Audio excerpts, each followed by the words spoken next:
भारत में पशु क्रूरता की बढ़ती चिंता को उजागर करने और पशुओं की सुरक्षा के लिए तत्काल आधार पर अधिक मजबूत और एक सख्त कानून की मांग करने हेतु आज डॉक्टर अनुरूपा राय, जो एक समर्पित और पशु कल्याण कार्यकर्ता हैं, उन्होंने आज एक प्रेस कॉन्फ्रेंस के जरिए बताया कि पशुओं को एक समस्या के रूप में प्रस्तुत करने की बजाय उन्हें जीवित प्राणी और पारिस्थितिकी तंत्र का एक महत्वपूर्ण हिस्सा माना जाना चाहिए। जैसे सुप्रीम कोर्ट ने कहा कि शेल्टर होम में स्ट्रे डॉग को रखना चाहिए, तो उससे तो क्या ये चीज, ये जो कदम है ये व्यवहारिक होगा या फिर इससे क्रूएलिटी को और बढ़ावा मिलेगा?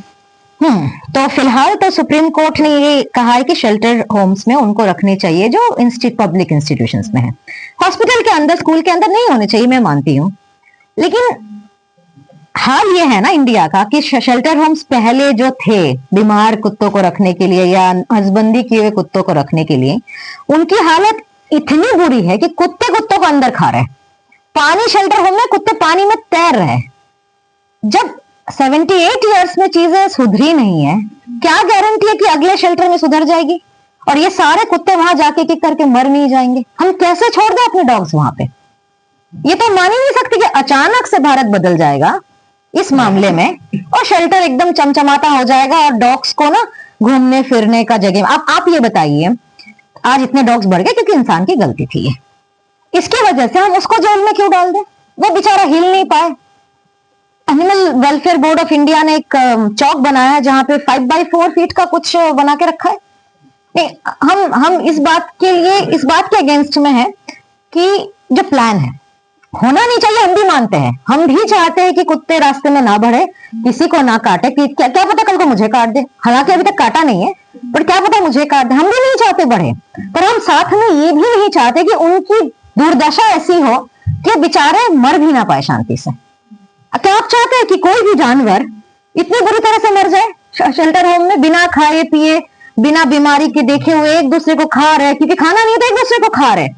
आपने शेल्टर होम्स की वीडियोस देखी है? अगर नहीं देखी है तो प्लीज इस प्रेस कॉन्फ्रेंस के बाद आप जाइए, निकालिए इन सारे वीडियोस को। आपने रोहिणी का हाल तो देखा ही होगा, जो सारे लोग गए थे, पुलिस तक गई थी देखने के लिए कि शेल्टर होम्स के बाहर कुत्तों की डेड बॉडीज पड़ी है। और ऐसा तो कई सारे शेल्टर होम्स में पानी भरी पड़ी हुई इनमें, इनके फीसेस और ये सब एक साथ ही रह रहे। मतलब ये तो ऐसा होगा कि जूनोटिक बीमारी बढ़ के ये हमारे पे वापस आएंगे। ये कुछ नहीं होने वाला, कुत्ते मर जाएंगे और बीमारी ऐसी इस तरह फैलेगी कि हम पे वापस आएंगे। तब हम क्या करने वाले हैं? तब तो कुत्ते रहेंगे नहीं बदनाम करने के लिए, अब हम क्या करेंगे? सो नहीं, इनको इंस्टीट्यूशंस में नहीं होना चाहिए। प्लीज वॉल बनाइए, जो कर रही है शायद से, आप वॉल बनाइए, उनको बाहर छोड़ दीजिए, स्टेरिलाइजेशन कराइए। 5-6 साल के बेचारे जीते भी नहीं है, कोई इनको नहीं खिलाता है। लोग पिज्जा खाने के लिए 500 रुपए फट से अपने बच्चे के डाल देते, जो पिज्जा खा के बच्चे को आज डायबिटीज और बच्चे तक को हो रहा है। पर जैसे 1 रोटी कुत्ते की देने की बात आ जाती है ना, सबके पास पैसे नहीं होते, तब सब गरीब हो जाते हैं तो एकदम से। जब मिंत्रा के पैकेट्स घर में ऐसे आते हैं कि घर पे पैकेट्स रखने की जगह नहीं होती, पर जैसे ही एक बात आती है कुत्ते को 1 रोटी देने की, बस खत्म हो जाती है वहीं पे कहानी। सबकी कंप्लेन है कि हम तो आम आदमी है, हमारे पास इतने पैसे कहाँ। मैं 25 डॉग्स को खिलाती हूँ, सब हमें कहते हैं कि आपके पास इतने पैसे कहाँ से आ गए। तो मैं लोगों को ये कहती हूँ कि मैं आधा टाइम अब्रॉड जाती हूँ, महीने में 2 बार तो मैं अब्रॉड जाती हूँ। मैं अपने टिकट्स ऐसे करती हूँ कि उसमें पैसे बच जाए। मैं रेस्टोरेंट्स नहीं जाती हूँ। आप मुश्किल से, अगर आप मेरे पीछे पड़ जाए ना कल को कि मैं कहाँ जा रही हूँ, मुश्किल से आपको मैं रेस्टोरेंट जाती हुई दिखाई दूंगी। एक दिन आप रेस्टोरेंट जाएंगे तो 3000 रुपए दे के आएंगे, 3000 रुपए मेरे महीने के इन कुत्ते का खाना है। So it depends on people what the priorities are. A shelter definitely is not one of them. Ma'am, जैसे कि आपने कहा कि कुत्तों को इतना ज्यादा रोजगार हो रहा है और ये लगातार परेशान हो रहे हैं कुत्ते आपके साथ, तो कईयों के साथ अभी तो आप जब कुत्ते रोड पे घूमते हैं तो यह कोई देखता नहीं है, तो आखिरकार आप जिम्मेवार मानते किसको? क्योंकि इसी जिम्मेवारी आप आम नागरिकों के ऊपर भी थोप रही है और सरकार को भी ब्लेम दे रहे हैं। अभी आपने नहीं, सरकार को ब्लेम नहीं दे रहे, आप घुमा रहे कहानी। मैंने 50 बार इस पूरे प्रेस कॉन्फ्रेंस में बताया कि सरकार की गलती उतनी नहीं है जितनी हमारी है। लेकिन है ना, ऑफ कोर्स है। जब करप्शन रोका नहीं था तो कुत्तों की अगर दशा सुधारनी है, जैसा कि आप चाह रहे थे कि इनके इतनी करना हो, इनकी दशा सुधर जाए, तो क्या करना चाहिए लोगों को और क्या करना चाहिए सरकार को ये भी बताइए थोड़ा सा। और जो कुत्ते गलियों में घूमते हुए या किसी को बाइट कर देते हैं, काट लेते हैं, तो उन कुत्तों को ये भी क्या करे सरकार? क्योंकि भाई दोनों पक्षों की बात सुनेगी ना, तो फिर आप उन कुत्तों के बारे में। बिल्कुल, मैं भी दोनों पक्षों के लिए ही बोल रही हूँ, और सुप्रीम कोर्ट में भी सारे, अगर आप सुनेंगे इनके सब कुछ लाइव ही होता है। अभी भी हम यहाँ पे कॉन्फ्रेंस में सुप्रीम कोर्ट में चल ही रहा है, सभी लोगों ने एक ही चीज बताई है कि जो सबसे बड़ी गलती और पहली गलती हम सबसे हो गई है, चाहे वो सरकार हो या आम आदमी हो, कि जो एबीसी थी, एनिमल बर्थ कंट्रोल प्रोग्राम थी, वो हमने किया नहीं है। वो अगर हम आज से 5-10 साल पहले कर लेते हैं ना, आज हमारे स्ट्रीट पे डॉग्स होती नहीं है। I just request everyone to just please be silent there. वो आज ये डॉग्स स्ट्रीट पे होती नहीं। आप इस बात को सबसे पहले समझिए, क्योंकि हम गवर्नेंस फेलियर उधर से हुआ है, इसलिए आज इतनी बढ़ गई। अब जब बढ़ गई है, और पुरानी कहानी निकालने का कोई मतलब है नहीं, अब यह है कि अब से हम एबीसी सीरियसली करें, और सुप्रीम कोर्ट में भी सारे लॉयर्स ने ही बोला है कि अब अकाउंटेबिलिटी रखिए कि कौन अकाउंटेबल है इस एबीसी को कराने के लिए, और अगर नहीं करे तो उसके लिए पनिशमेंट तैयार कीजिए। आज सरकार की तरफ से, चाहे पानी हो, हवा हो, डॉग हो, कुछ भी हो, सरकार या प्राइवेट पार्टी जो भी एजेंसी काम करती है दुनिया के लिए, जब तक उसको डर नहीं होता है ना कि मैं काम ना करूं तो क्या होगा, तब तक काम होती नहीं है। अब अगर आप सिंगापुर में देखेंगे, मैं 5 साल वहां पे रह के आई हूँ, काम करके आई हूँ, मुझे पता है कि वहां तो च्युइंगम चबाने में घबराहट होती है, इट्स बैंड, तो कोई करता नहीं है। क्यों नहीं करता है? अगर यही चीजें इंडिया में बैन होती, जैसे इंडिया में काफी चीजें बैन है, प्लास्टिक की बैग्स बैन है ऑफिशियली, और आए दिन लोग तो लेके घूम रहे हैं। क्यों? क्योंकि वो डर नहीं है ना। हमारी सरकार इतनी प्यारी है कि वो पनिशमेंट नहीं देती है, और दे देगी, मान लो कोई आके दे देता तो आप उनको वोट नहीं देंगे। आप ये नहीं समझेंगे कि ये पनिशमेंट बेचारे मजबूर है देने के लिए आज, क्योंकि आम जनता को समझ ही नहीं आ रही है सीधे मुंह से बात। आज जो ये एबीसी हुआ नहीं है, कल को पनिशमेंट लगा देंगे कि हाँ ये तुम्हारा काम था, तुमने इसके लिए सैलरी ली है बकायदा, तुमने टैक्स पेयर के पैसे लेके एबीसी के नाम पे बिना कुत्ते स्टेरिलाइज किए लिस्ट गिनवा दिए कि हमने तो 3000 की, हकीकत में 300 भी नहीं हुए हैं। या फिर अक्सर मीडिया में मैंने पढ़ा है, मैं तो इतना जानती भी नहीं थी, मीडिया में मैंने पढ़ा है कि ये करते नहीं है, पुराने ऑर्गन्स स्टेरिलाइजेशन करके आपकी ओवरीज यूट्रस निकाला जाता है, पुराने ऑर्गन दिखा देते कि अभी अब नया नया किए हैं। तो ये जो बड़े लेवल का घपला है, इस पे अगर पनिशमेंट लगा दिया है, तो जो आम जनता काम करती है, गवर्नमेंट सिर्फ एक मिनिस्टर नहीं बनाती, आप इस बात को समझिए। गवर्नमेंट, आम जनता जो लोग काम करते हैं वो भी गवर्नमेंट का हिस्सा है। जब हम पनिशमेंट लगा देंगे फिर वो वोट चली जाती बेचारों की, तो फिर गवर्नमेंट तो फंस गई ना यहाँ पे। उनको वोट भी चाहिए क्योंकि ऑब्वियसली सत्ता में रहना है, और ये काम भी नहीं कर पा रही क्योंकि लोग परेशान है। मैम, जब आप ये कह रही हैं कि शेल्टर होम में भी कुत्ते न जाए क्योंकि वो जगह ठीक नहीं है, बिल्कुल, तो इनके लिए फिर क्या सरकार अभी एबीसी करे, जैसे एबीसी करे। मैं सवाल ले, जब शेल्टर होम सरकार बना रही है, आप उसके साथ भी है, तो फिर सरकार भी आखिर क्या करे उनके लिए? क्या जैसे गौशाला की जगह कुत्तेशाला खोल दी है, क्या क्या कह रहे हैं? कुत्तेशाला, खैर हाँ, नया नाम मिला है। So बेसिकली हमें हम जैसे ना गवर्नमेंट के लोग बाहर जाते हैं, इंडिया से बाहर जाते सीखने के लिए, करोड़ों अरबों खर्चा करते, बाहर घूमने तो नहीं जाते, ये मीडिया कह रहे घूमने चलिए, हम कुछ सीखने जाते हैं या समझाने जाते हैं। तो हम ये सीख लेते हैं आज कि वो कंट्रीज जो आज सक्सेसफुली, हम जिनका नाम लेते कि इनके तो स्ट्रे डॉग्स है नहीं, हम ये सीख लेते हैं कि इनके स्ट्रे डॉग्स आखिर क्यों नहीं है। नेदरलैंड एक ऐसी कंट्री जहां पे मैं पढ़ के आई हूँ, मैं नेदरलैंड से पढ़ती थी, वहां क्यों नहीं है? क्योंकि उन्होंने अपने प्रोग्राम में करप्शन नहीं किया है। उन्होंने एबीसी कराया, कुछ सालों में डॉग्स खत्म हो गए, हम भी एबीसी कराएंगे। आज अगर हम कोविड वैक्सीन जैसे सबको दे दिया ना फट से 1 महीने के अंदर, अगर आज हम 1 महीने में, इंसान से तो डॉग की मात्रा कम है ना, इंसान 1.4+ बिलियन है, इससे तो डॉग्स कम है। आज अगर हम एकदम हड़बड़ा के इमरजेंसी में करा ले स्टेरिलाइजेशन, 5 साल या मैक्स अगर लंबा जी गया कोई डॉग 10 ईयर्स तक, तो मैक्सिमम 10 ईयर्स तक इसकी तो क्वांटिटी 1/3 होके उतर आएगी, खत्म। 1 नंबर ये हो गया। सेकेंडली, नेदरलैंड्स ने क्या करा है, उन्होंने सबको एडॉप्शन करने के लिए प्रेरित किया है।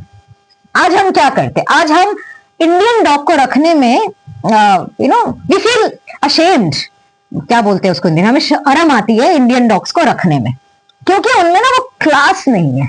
अब मेरे पास तो 4 इंडी डॉग्स है, आपको लगता है मेरे में क्लास नहीं है तो ठीक है, कोई बात नहीं, मैं तो रख लूंगी, बेचारे क्या करते हैं। पर ज्यादातर लोगों को ना लगता है कि अगर मैंने रख लिया तो मेरे रिश्तेदार क्या कहेंगे, मेरी इज्जत उतर जाएगी सोसाइटी, इसलिए सब लोग पैसे दे दे के भागते हैं वो ब्रीड डॉग्स रखने के लिए, who is not even accustomed to a climate.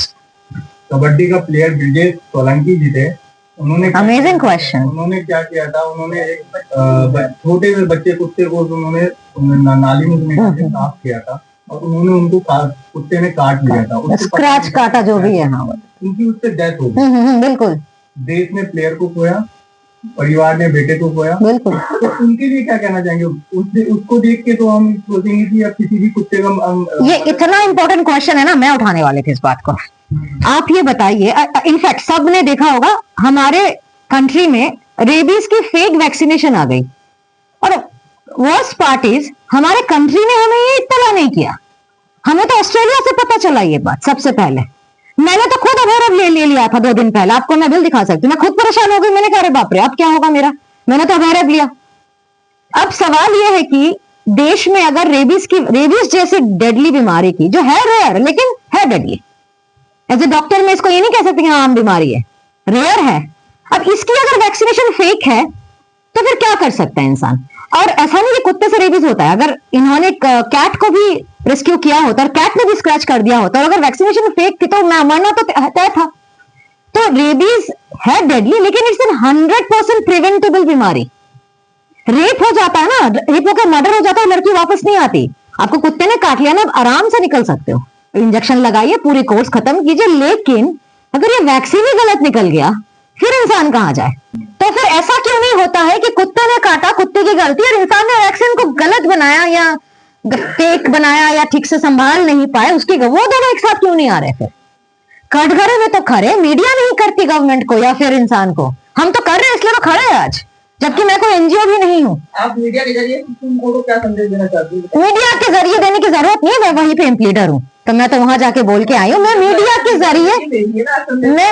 के जरिए सुप्रीम कोर्ट को नहीं, मैं मीडिया के जरिए सभी को, सारे नागरिक को ये बोलना चाहती हूँ कि आप सबसे पहले तो शांति से इसको साइंटिफिकली सोचिए, इसके बाद आप ब्लेम करने आइए। पहले आप सोचिए कुत्ते बढ़े कैसे। अब फीडर्स को गाली मत दे दीजिए कि वो फीड कर रहे थे इसलिए कुत्ते ना प्रोड्यूस कर रहे, नहीं ऐसा नहीं है। ये फीडर्स, जैसे मैं भी एक फीडर हूँ, मैंने 25 कुत्ते खुद अपने पैसों से स्टेरिलाइज किया और मैं सरकारी में गई नहीं हूँ क्योंकि वहां जाने से कोई गारंटी नहीं कुत्ता वापस आएगा मेरा, तो मैं तो प्राइवेट में कराई 10-20 हजार रुपए देके। अभी हाल ही बताओ 17,000 दिया है मैंने, लाइक पिछले महीने की बात है, और ये सारे बिल्स है मेरे पास क्योंकि हम कोई कैश वैश तो देते नहीं है, जाते काट देते हैं अपना। तो ये फीडर्स पे आप लोगों को थैंकफुल होना चाहिए कि हम लोग अपने खुद के पैसे खर्चा करके, अपने बाकी बजट काट के, क्योंकि मेरे पास तो पैसों की पेड़ कोई लगी नहीं है, बाकी बजट काट के हम ये करते हैं ताकि ये बेचारे भी परेशान ना हो और इंसान भी परेशान ना हो। तो फीडर्स की गलती है नहीं। सेकेंडली मैं ये बताना चाहती हूँ कि ये जो डर के मारे आप लोग जाके डर या पर्सनल को, ये मुझे आज तक समझ ही नहीं आया। लोग अपने आप को, मेरी ही सोसाइटी में मंदिर बना रखा है, लोग हिंदू करते हैं, शिव की पूजा करते हैं। अब मैं उतनी रिलीजियस हूं नहीं, मैं इतना रिलीजन में जाती नहीं, लेकिन काफी लोग हैं, इसलिए मैं उन सबके लिए कह रही हूँ कि आप लोग भगवान को मानते हैं, कौन से भगवान के ग्रंथ में, चाहे कोई भी रिलीजन हो, मुझे सारे रिलीजन पसंद है, लेकिन कोई भी रिलीजन पकड़ लो आप, कौन से देवता ने कहा है कि आप जाके एनिमल्स को मार दो ऐसे हवाई में? ये कहाँ लिखा था? ये तो कहीं नहीं लिखा था। कौन से भगवान, इनफैक्ट आप विवेकानंद जी को देखेंगे या फिर जो भी रिलीजियस प्रीचर्स है, अभी भी इंटरनेट पे दिखते रहते हैं मुझे। मैं पर्सनली नाम एक तो लेना नहीं चाहती, मैं ले भी नहीं सकती because I don't even remember them, but मैं इतना गारंटी ले सकती हूँ कि कोई भी रिलीजियस स्क्रिप्चर्स ये नहीं कहती है कि आप जाके किसी भी जानवर, किसी भी इंसान, किसी भी लड़की को रेप कर दीजिए, जानवर को मारिए, कहीं नहीं लिखा है। तो फिर तो आप रिलीजियस हुए ही नहीं ना। मंदिर में माथा टेक के क्या होने वाला है? जब आप मंदिर से बाहर निकलते ही जाते जाते आप कुत्ते को लात मार के जा रहे हैं, गाय को अपने घर से छोड़ दे रहे हैं, फिर तो रिलीजियसनेस का मतलब क्या रह गया है? ये तो फिर ढोंगी बाबा वाला काम हो गया ना, कि मैं मंदिर जा रही हूँ, चढ़ावा देती हूँ, भगवान मेरे को प्लीज, मैं आपको 5,000 रुपए दूंगी, मेरा ये मन्नत पूरी कर लीजिए, लेकिन जो एक्चुअली बोला गया है वो तो आप कर नहीं रहे हैं, फिर तो खत्म हो गई ना कहानी। तो ये जो कॉन्फ्रेंस है, इसके जरिए सुप्रीम कोर्ट में भी जो बैठे वो भी इंसान है, वो भी कोई भगवान तो नहीं। हम मिलॉर्ड बोलते हैं लेकिन दे आर ह्यूमन बीइंग्स, और ये बदलते रहते हैं, आज ये जज है कल वो जज है, तो बदलते हैं। It's a job. ऐसे ही जो आम आदमी, हर किसी की अपनी अपनी जॉब है। हम जैसे काफी लोग बोलते हैं कि अरे आप एनजीओ चलाती है क्या? नहीं, मैं एनजीओ नहीं चलाती हूँ ना, मुझे चलाने का कोई है, मेरा खुद का करियर है, मैं डॉक्टर हूँ, मेरा खुद का अलग करियर है। ये मेरा है कि as a citizen it's our right and also it's our duty to be compassionate and to be sensible towards anything. कल को आपको कोई बोल देगा कि इनफैक्ट अभी अभी हुआ है हादसा फरीदाबाद या गाजियाबाद में 2 घंटे किसी लड़की का रेप हुआ है, तो क्या हम अब सारे लड़के को मार दें? यही तो बात हुई ना कि कुछ कुत्ते काट रहे हैं तो हमने सारे कुत्ते को शेल्टर होम में जेल में जाने के लिए छोड़ दिया है।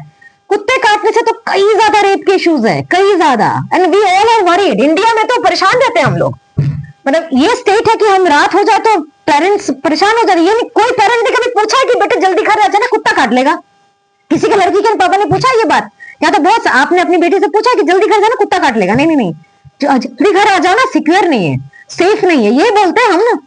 फिर तो सारे लड़कों को, sorry to all the guys, but कोई अगर सेंसिबली सोचे, सारे लड़कों को हम एक काम करते हैं, शेल्टर में भेज देते, प्रॉब्लम ही खत्म। इंडिया जो इतने लाइमलाइट में आती है रेप के लिए, प्रॉब्लम ही खत्म हो जाती है। क्या कहते हैं? It's not feasible, right?